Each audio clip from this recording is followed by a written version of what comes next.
मरने का ये ढोंग रचकर मुझसे सत्य बुलवा ही लिया ना, वो सत्य जो मैं अपने हृदय में छुपाए बैठी थी। हाँ, मुझे ये ढोंग रचना पड़ा माँ, किंतु आपसे ये मनवाने के लिए नहीं कि आप मेरी माँ हैं, बल्कि आपसे उन प्रश्नों के उत्तर प्राप्त करवाने के लिए भी जो पूरा स्वप्न बनकर मुझे आतंकित करते आ रहे हैं।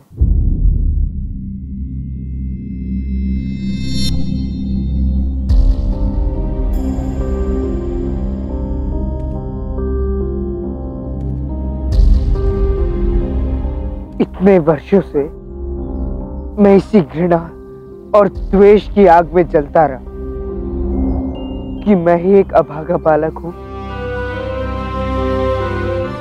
जिसे उसकी अपनी मां ने उसे संसार में अकेला छोड़ दिया। काश कि मुझे ज्ञात होता कि जिससे मैं बचपन से इतनी घृणा करता आ रहा हूं वो तो प्रेम, ममता और त्याग की जीती जागती प्रतिमा है। काश कि मुझे ज्ञात होता कि आपको मेरे क्रोध की नहीं, प्रेम की आवश्यकता थी। काश कि मुझे ज्ञात होता कि आपको मेरी सहायता की आवश्यकता थी, कि उस दुष्ट धनानंद की क्रूरता से आपको मुक्ति की आवश्यकता थी।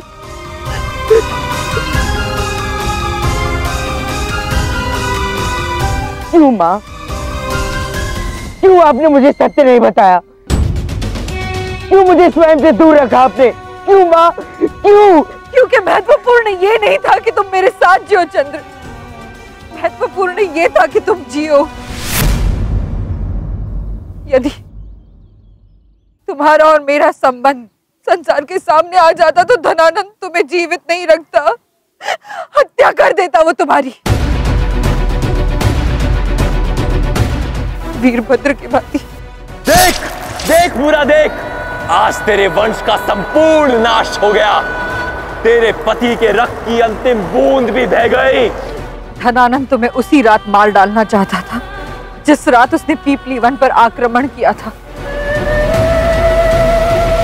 12 वर्ष पूर्व उस रात का अंधकार आज तक मेरे मन पर भारी है चंद्र। 12 वर्षों तक धनानंद से मैंने ये सत्य छुपा कर रखा था कि मेरा पुत्र जीवित है, किंतु उसे हमारे रिश्ते पर संदेह होने लगा था। वो शाख जल गई और सत्य हमारे समक्ष घुटनों पर आकर बैठ गया। इसका पुत्र जीवित है। मैं तुम्हारे पुत्र को तुम्हारे सामने लाऊंगा और तुम्हारे सामने तुम्हारे पुत्र का अंत करूंगा। उस संदेह को दूर करने के लिए, तुम्हारे प्राण बचाने के लिए आचार्य चाणक्य के निर्देश पर मैंने वीरभद्र का बलिदान हो जाने दिया।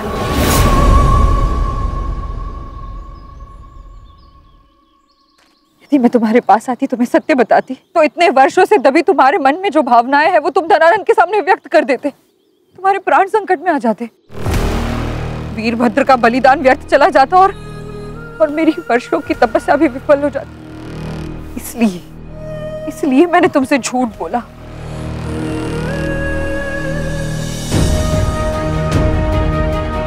किंतु मां, पीपलीवन की महारानी, एक साहसिक क्षत्राणी इतनी विवश कैसे हो सकती है?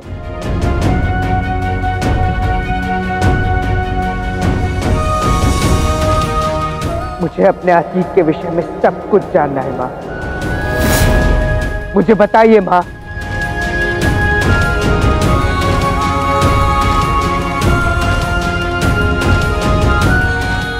वर्षों से मैं भी इस क्षण की प्रतीक्षा कर रही थी कि तुम्हें हमारे अतीत के बारे में सब कुछ बता दूं।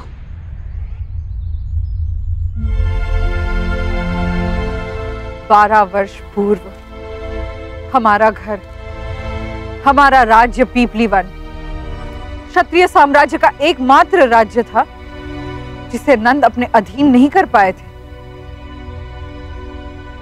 पीपली वन केवल क्षत्रियों के गौरव का कारण नहीं था, बल्कि मगध की चिंता का कारण भी था।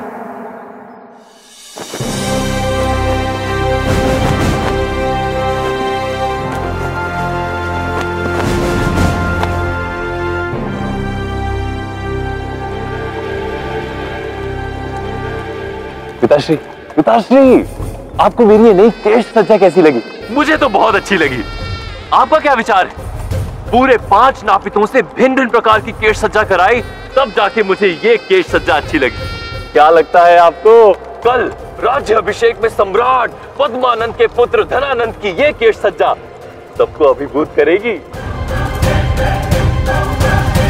अच्छा लगा तुम्हारा अपने केशों के प्रति इतना प्रेम देखकर। अच्छा लगा, क्योंकि ये केश ही तो हैं जो हम नापितों की पहचान है। हमारा मूल इन्हीं से है। किंतु यदि जीवन में मूल से ऊपर उठकर कुछ अधिक करने की इच्छा हो तो ये पथ, धनानंद, ये पथ तुम्हें वहां तक ले जाएगा जहां तक तुम्हारा पिता भी कभी नहीं पहुंच पाया। पिपलीवान? हाँ, पिपलीवान। धनानंद, तुमसे पूर्व तुम्हारे 7 भाइयों ने एक एक वर्ष के लिए मगध पर शासन तो किया, किंतु वो सभी पिपलीवान पर अपना आधिपत्य स्थापित करने में असमर्थ रहे। यही वो एकमात्र राज्य शेष है जो हमारे मार्ग में अवरुद्ध बनकर खड़ा है, जिसके कारण क्षत्रियों का वर्चस्व, उनका मान हम नापितों से अब भी कहीं ऊंचा है। धनानंद, यदि तुमने इस क्षत्रिय राज्य पर अपनी विजय प्राप्त कर ली तो तुम नापित वंश के ऐसे राजा बन जाओगे जिसका उदाहरण शताब्दियों तक दिया जाएगा। मैं तुम्हें वचन देता हूं धनानंद कि तुम्हारी ये विजय तुम्हें मगध का सम्राट बना देगी, और वो भी सदा के लिए। अन्यथा मुझे अपने राज्य के टुकड़े टुकड़े करके 7 भाइयों में बांटने पर विवश होना पड़ेगा। अब तुम पर है कि तुम मगध के एक छत्र सम्राट बनते हो या छोटा सा प्रांत लेकर संतोष कर लेते हो।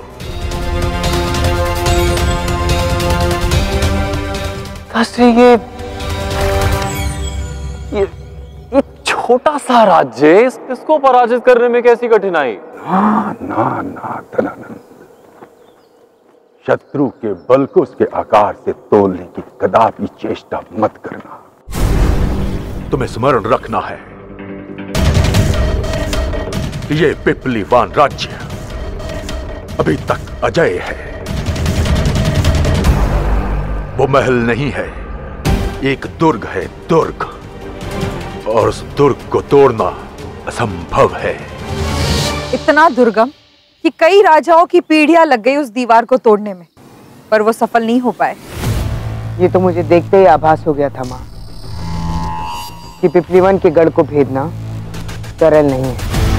हाँ पुत्र, उसकी रचना ही ऐसे की गई थी कि वो अभेद्य रहे। पीपली वन के पूरे महल के बाहरी भाग की रक्षा के लिए दीवारों की एक श्रृंखला थी, जहां 8 प्रहर हमारे विश्वसनीय और साहसी सेनापति के नेतृत्व में धनुर्धर सज्ज रहते थे। सावधानी, सतर्कता और निष्ठा, यह मूल मंत्र सदैव स्मरण रहे। जब तक इस पीपलीवान में वत्सल देव जीवित है, यहाँ शत्रु तो क्या पंछी भी पर नहीं मार सकता। जी प्रभु। कई आक्रमणकारी आए, कई युद्ध हुए, किंतु मत्सल देव और पीपलीवान की सशक्त दीवारों का तोड़ किसी के पास नहीं था। और यही नहीं, किले की माटी में एक विशेष रसायन मिला हुआ था। चिंगारी के संपर्क में आते ही वो रसायन जल उठता था। जब जब शत्रुओं ने उस माटी पर कदम रखा, तब तब उस माटी ने भड़कती अग्नि बनकर उन शत्रुओं को भस्म कर दिया। बस और नहीं सुनूंगा मैं पिपलीवान पुराण। धनानंद का राज्य अभिषेक हो चुका है। अब धनानंद लिखेगा पिपलीवान का नया इतिहास। मुझे हल चाहिए उन सैनिकों का, उन दीवारों का। पिपलीवान समय के पन्नों में खो जाएगा और वहां के पत्थरों पर छाप होगी तो केवल मगध की। कोई तो विकल्प होगा जिससे मैं पिपलीवान को अपने अधीन कर सकूं। क्या है वो विकल्प? किसी भी मूल्य पर मुझे विजयी होना है। विजय प्राप्त करना असंभव है। यदि आपने किसी भी तरह दुर्ग को हथिया भी लिया तो पिपलीवान आपसे पुनः छीन लिया जाएगा। छीन लेगा? धनानंद से उसका आनंद छीन लेगा? असंभव। मैं छीनूंगा उनसे उनका गौरव, उनकी शक्ति, वहां के क्षत्रियों का मान। पिपलीवान का नाश कर मैं बनूंगा चक्रवर्ती सम्राट। चक्रवर्ती सम्राट। चक्रवर्ती सम्राट। चक्रवर्ती सम्राट।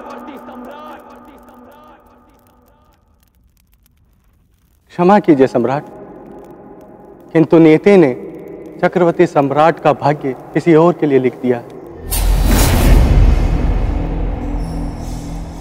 लगभग 4 वर्ष पूर्व मैंने एक नवजात राजकुमार की कुंडली बनाई थी, जिसके भाग्य में लिखा था कि वो अजय है। कोई भी शत्रु उसको परास्त नहीं कर सकता। वो बनेगा चक्रवर्ती सम्राट, जो भारत को एक सूत्र में बांधेगा।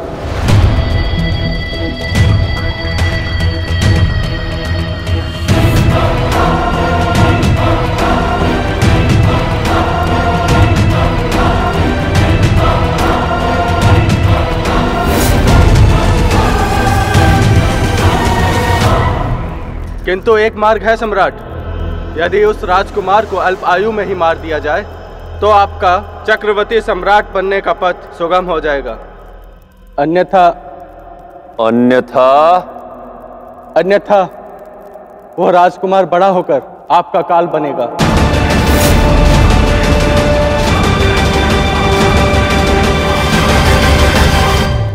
ब्राह्मण देव, कौन है वो राजकुमार जो भविष्य में बनेगा मेरा काल? नाम ज्ञात नहीं है, किंतु इतना ज्ञात है कि वो और कोई नहीं, पिपलीवान का राजकुमार।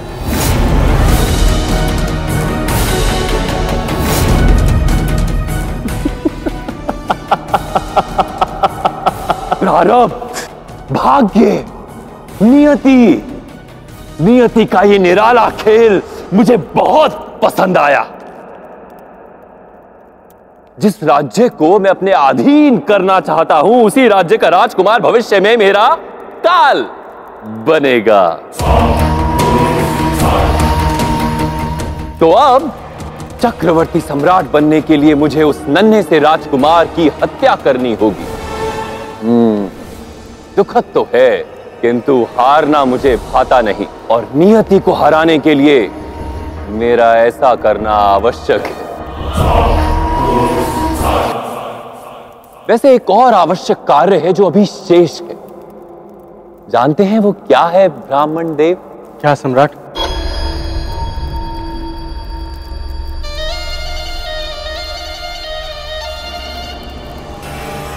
कि आपकी काली जिह्वा से काले शब्द ना निकले।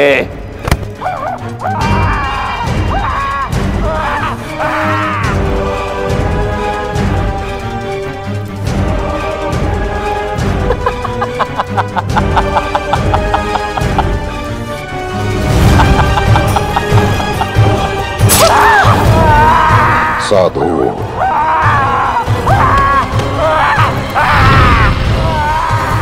मौन हुआ नियति का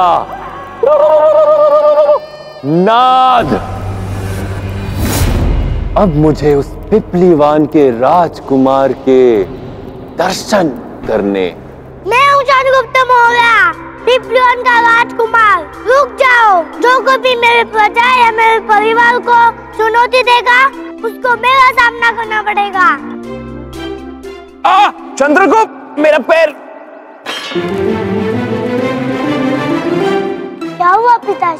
पैर को।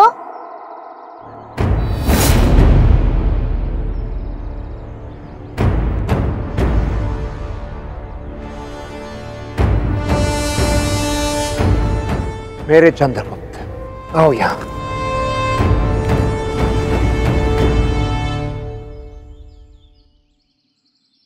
सेनापति मत्सलदेव, इस योद्धा ने अपनी तलवार त्याग दी। तुम्हें तो चंद्रगुप्त को डांटना चाहिए। क्षमा कीजिए महाराज, मैं कृतज्ञ हूँ। आपने और महारानी ने सदैव मुझे अपने परिवार का हिस्सा माना, परंतु इन नन्हे राजकुमार को मैं डांटूं, ये मुझसे नहीं होगा। चंद्रगुप्त, मेरे पैर को कुछ नहीं हुआ, ये तुम्हारी परीक्षा थी और देखो इसमें तुम विफल हो गए। मैंने तुम्हें कितनी बार समझाया पुत्र, जब शत्रु तुम्हारे सामने हो तो तुम्हारा पूरा ध्यान केवल विजय पर होना चाहिए।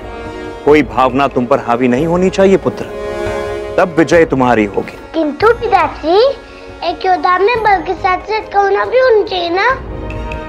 बिना करुणा के तो योद्धा हत्यारा बन जाएगा, माँ ने सिखाया है। अति उत्तम चंद्रगुप्त।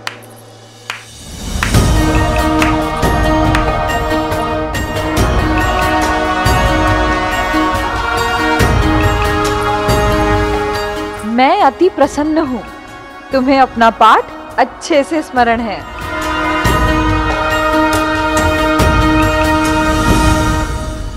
मूरा, ये क्या पाठ पढ़ा रही है आप चंद्रगुप्त को? मैं यहाँ दिन रात उसे एक सशक्त योद्धा बनाने का प्रयास कर रहा हूँ। और आप है कि उसे करुणा के भूल भुलैया में उलझा कर कोमल बना रही है। नहीं यार, एक सच्चे योद्धा की परिभाषा वही है जो अभी अभी आपको मेरे चंद्र ने समझाई। मूरा, ये उपहास की बात नहीं है। हम चारों ओर से शत्रु राज्य से घिरे हुए हैं। और मैं चंद्रगुप्त को आने वाले कठिन समय के लिए सच कर रहा हूं, जहां उसे भविष्य की कई भयानक वास्तविकता से जूझना होगा।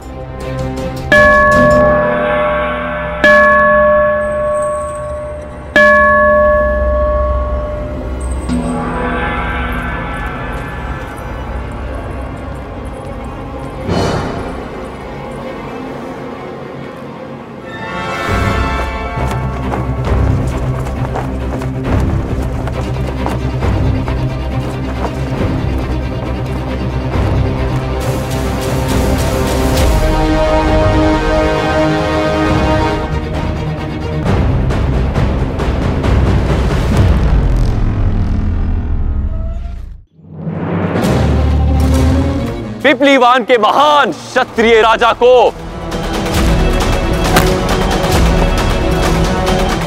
मगध नरेश धनानंद का प्रणाम।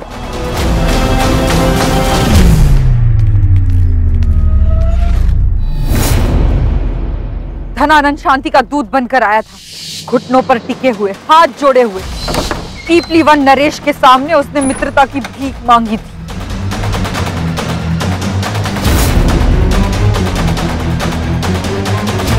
मेरे 7 भाइयों ने निरंतर आपके राज्य पर आक्रमण किया, किंतु हर बार वो आपके सामर्थ्य के आगे विफल रहे। मैं दूसरों की गलतियों से शिक्षा ग्रहण करने में विश्वास रखता हूं, इसीलिए आपके समक्ष मित्रता का प्रस्ताव लेकर आया। आशा करता हूं कि हमारे बीच की एक शत्रुता और द्वेष समाप्त हो जाएगा। इसीलिए मैं आपके लिए एक उपहार लाया हूं।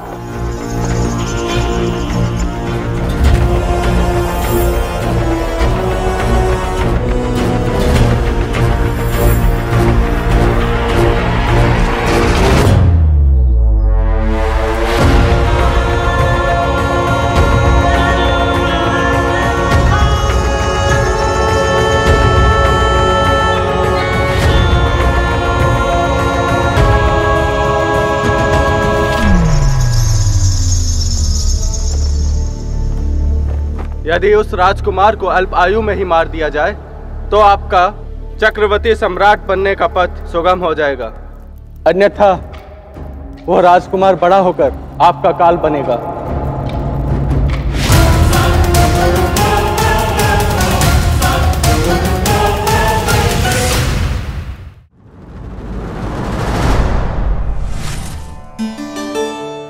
में नींबू की कुछ बूंदें डालते ही दूध फट जाता है, परंतु उसी दूध में कितनी भी खांड डालो ये नहीं फटता। इसी प्रकार अपने जीवन में किसी भी व्यक्ति को स्थान देने से पूर्व या उसके साथ घुलने मिलने से पूर्व उसके व्यवहार, उसकी मंशा और उसकी प्रकृति को भली भांति समझ लो, क्योंकि आप जल नहीं जिसमें सब मिल जाएं। इसलिए सतर्क रहो, क्योंकि धूर्त की संगति का मूल्य आपको वैसे ही चुकाना पड़ सकता है जैसे दूध नींबू में मिलकर चुकाता है। नीतियां मेरी, नियति आपकी। अब रक्त बहेगा तो धनानंद का। अब तेरा दास नहीं, तेरा काल बनकर अपने पिता के रक्त का प्रतिकार लेगा ये चंद्रगुप्त। चंद्र!